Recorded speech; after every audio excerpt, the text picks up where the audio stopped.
Alright guys, so welcome back to another video. So today I'm going to be testing the accuracy of the R10 Garmin. I went to the range and basically compared shot by shot. I have on the right side the tracer for the Garmin, and on the left side the shot tracer with the iPhone.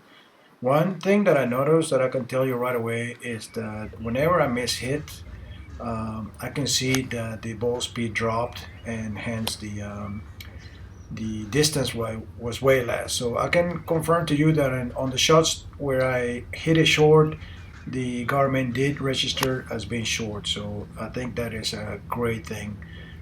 As far as the shot shaping, I'm just putting it out there so you can see it.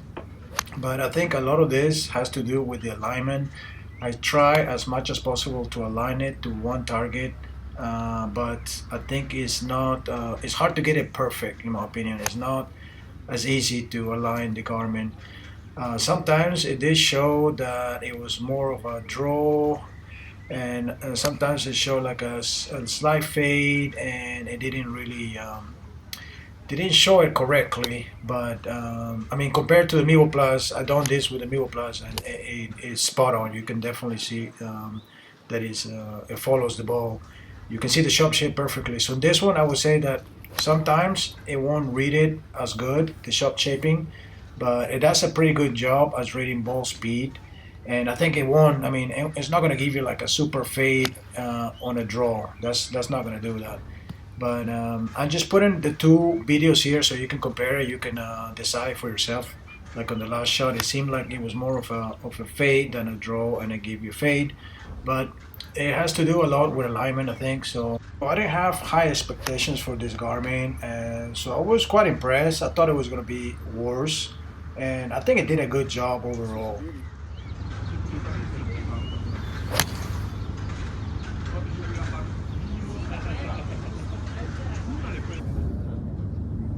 And this was straight, and this one, it showed that it was a draw.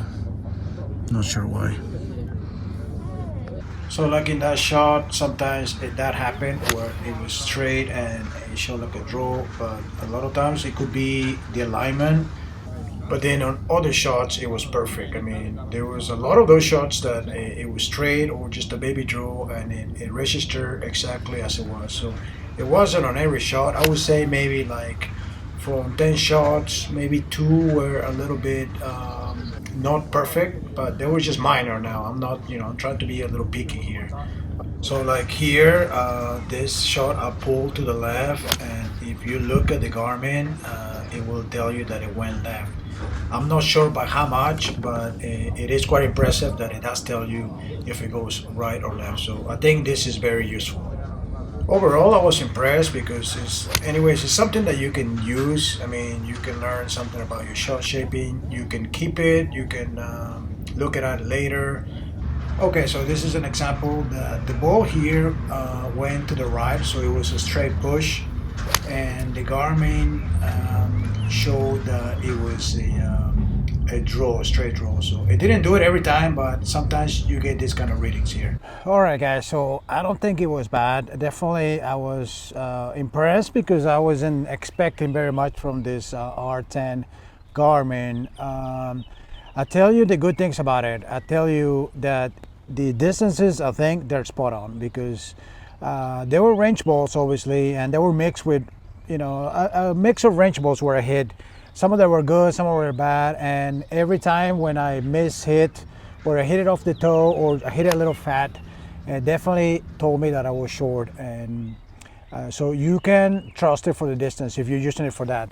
Now, if you're using it at home, I would just be careful, because you have to, first of all, align the unit perfectly, and then I wouldn't be so sure about the shot shaping. I think it's pretty good, but it depends on how you use it. I mean, if you hit, just a little draw, a little fade, it's not a problem. But if you start seeing like you're hitting big draws, big fades, then I will be careful, because maybe those are hooks or maybe those are slices. So I would just be careful about that. So if you're hitting just baby draws, baby fades at home with your backyard net or in a simulator room, I think you're fine with that. The only problem is if you start seeing something huge, because maybe that's going to be even worse than what it actually is. So overall, I think it's a pretty good unit. There was a few people that tried out at the range and they were quite impressed.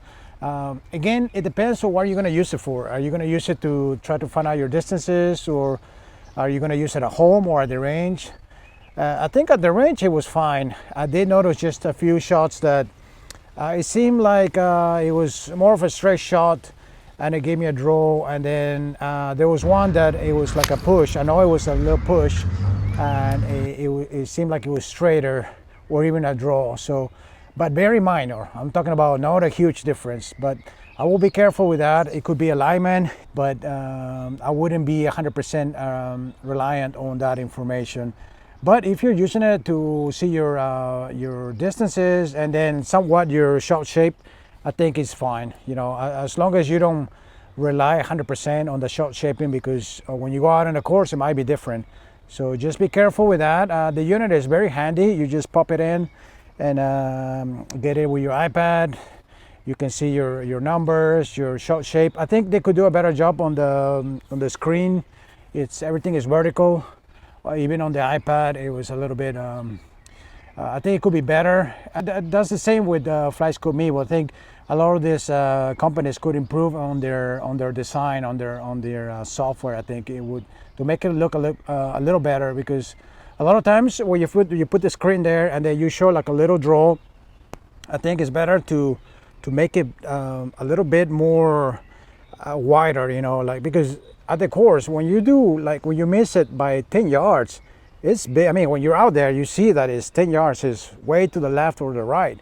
And when you see it on the screen, it's like, okay, that's a nice little draw, but in reality, it's not a nice little draw. It's a 15-yard draw. It's a pull or it's a push. So I think if you make it a little wider, where you can see that a little bit, exaggerate a little bit, I think it's better, in my opinion.